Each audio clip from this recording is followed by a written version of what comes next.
গভীর নিম্নচাপে সারা দেশে প্রচুর বৃষ্টি, 6 জেলায় বন্যার শঙ্কা।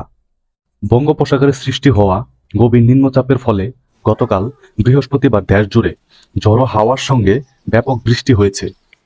এতে দেশের অন্তত 6 জেলায় আগামী 2 দিনের মধ্যে বন্যা পরিস্থিতির সৃষ্টি হতে পারে বলে আশঙ্কা করা হচ্ছে। গতকাল সন্ধ্যায় গভীর নিম্নচাপটি বাংলাদেশের উপকূল অতিক্রম শেষ করে। রাত 8টার দিকে এটি স্থল নিম্নচাপ হিসাবে সাতক্ষীরা অঞ্চলে ছিল। এটি আরও দুর্বল হয়ে যেতে পারে বলে আবহাওয়া অধিদপ্তরের বিশেষ বার্তায় বলা হয়। গভীর নিম্নচাপের প্রভাবে উপকূলের অন্তত 14 জেলায় 1 থেকে 3 ফুট উচ্চতার জলোচ্ছ্বাসের সৃষ্টি হয়। এতে কয়েকটি এলাকার নদীতীর রক্ষা বাঁধ ভেঙে যায়, প্লাবিত হয় অনেক এলাকা।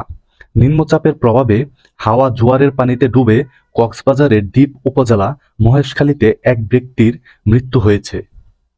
অত্যাধিক বৃষ্টির কারণে দেশের বিভিন্ন নৌপথ ফেরি চলাচল বন্ধ হয়ে যায়। বৃষ্টির ফলে রাজধানী সহ দেশের একাধিক শহরে জলাবদ্ধতার সৃষ্টি হয়। এতে ভোগান্তিতে পড়েছে সাধারণ মানুষ। আবহাওয়া অধিদপ্তর সূত্র জানায়, গত মঙ্গলবার থেকে বঙ্গোপসাগরে লঘুচাপ সৃষ্টি হয়।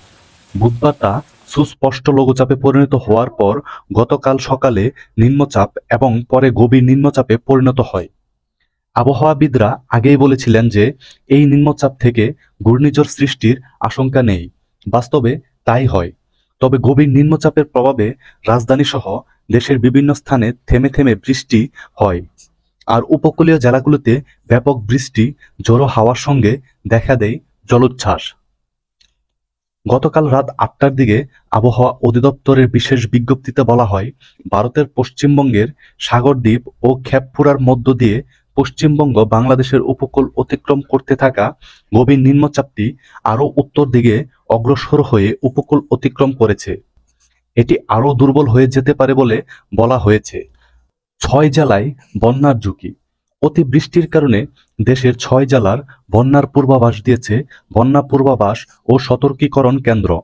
পানি উন্নয়ন বোর্ডের এ সংস্থাটি জানিয়েছে, আজ শুক্রবার এসব এলাকার নদ নদীগুলো বিপদসীমা অতিক্রম করতে পারে।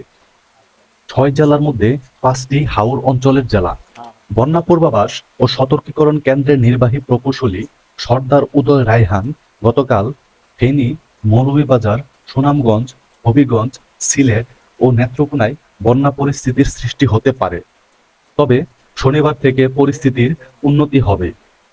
গতকাল দেশের সর্বোচ্চ বৃষ্টি হয় নোয়াখালীর মাইজদী-কোর্টে 168 মিটার। রাজধানীতে গতকাল 86 মিলিমিটার বৃষ্টি হয়।